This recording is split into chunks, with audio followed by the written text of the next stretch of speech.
ಇದು day 3 of my GP. As usual ಇವತ್ತು ಸ್ವಲ್ಪ ಲೇಟ್ ಆಗಿನೇ ಎದ್ದು ಫ್ರೆಶ್ ಅಪ್ ಆದೆ. ನಾವ್ ಏನೇ ಮಿಸ್ ಮಾಡಿದ್ರು ಬೆಳಗ್ಗೆ ಎದ್ದು ಓಟ್ ಮಿಲ್ ನ ತಿನ್ನೋದ್ ಮಾತ್ರ ಮಿಸ್ ಮಾಡಲ್ಲ ಗುರು. ಇವತ್ತು ಎಡಿಟಿಂಗ್ ಮಾಡೋದು ತುಂಬಾ ಇದೆ ಅಂತ ಎಡಿಟಿಂಗ್ ಮಾಡ್ಕೊಂಡು ಕೂತ್ಕೊಂಡೆ. ಮಾಡಿ ನಿಜವಾಗ್ಲೂ ಸಾಕಾಯ್ತು. ಇದನ್ನ ಸರಿಯಾಗಿ ಕೇಳಿಸ್ಕೊಳ್ಳಿ. ನೀವ್ ಯಾವಾಗ ನಿಮ್ಗೋಸ್ಕರ ಮೀಲ್ ನ ಪ್ರಿಪೇರ್ ಮಾಡಕ್ ಸ್ಟಾರ್ಟ್ ಮಾಡ್ತಿರೋ ಅವಾಗ ನೀವ್ ನಿಜವಾದ ಜಿಮ್ ಬ್ರಾಟ್ ಅಂತ ಅನ್ಕೊಳ್ಳಿ. ಜಿಮ್ಗೆ ಟೈಮ್ ಆಯ್ತಲ್ಲ ಅಂತ ಫ್ರೆಶ್ ಅಪ್ ಆಗಿ ರೆಡಿ ಆಗಿ ಹೊರಟೆ. ನಾನ್ ಬರೋದ್ ಯಾವಾಗ್ಲೂ ಲೇಟ್ ಆಗುತ್ತೆ ಅಂತ ಕೀರ್ತಿ ಹಂಗೆ ಅವನ್ನ ಪಿಕ್ ಮಾಡ್ಕೊಂಡು ಜಿಮ್ ಕಡೆ ಬಂದ್ವಿ. ಜಿಮ್ ಅಲ್ಲಿ ನಮ್ಗೊಂದ್ ಕಾದಿತ್ತು. ನಮ್ ಭಯ ಒಂದ್ ಪ್ರೀ ವರ್ಕೌಟ್ ಕೊಟ್ರಪ್ಪ. ಹಾಕಿ 2 ಮಿನಿಟ್ಸ್ಗೆನೆ 2 ನಿಮಿಷ ಆಯ್ತು ಹಾಕಿ. ಆಗ್ಲೇ ನೋಡ್ರಿ ಮುಖ ಎಲ್ಲ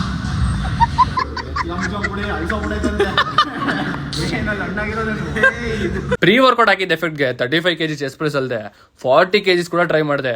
ಅವ್ನ ಅಜ್ಜಿ ಹೂವ ಓದಂಗ್ ಹೋಯ್ತಿತ್ತು ಗುರು. ಅಲ್ಲಿಂದ ಬಂದ್ ನೋಡಿದ್ರೆ ನನ್ಗೆ ಈ ತರನು ರೀಲ್ ನೋಡ್ತಾರೆ ಅಂತ ಅನ್ಕೊಂಡೇ ಇರ್ಲಿಲ್ಲ ಗುರು. ವರ್ಕೌಟ್ ಎಲ್ಲ ಮುಗಿಸಿ ಹಾಕಿದ್ ಪ್ರೀ ವರ್ಕೌಟ್ ಎಫೆಕ್ಟ್ ತಡಿಯಕ್ಕಾಗ್ದೆ ಮನೆಗೆ ಹೋಗ್ಬೇಕಾರೆ ಎಲ್ರು ಒಂದೊಂದ್ ಲೈಮ್ ಜ್ಯೂಸ್ ಕುಡ್ಕೊಂಡು ಮನೆಗೆ ಹೋದ್ವಿ.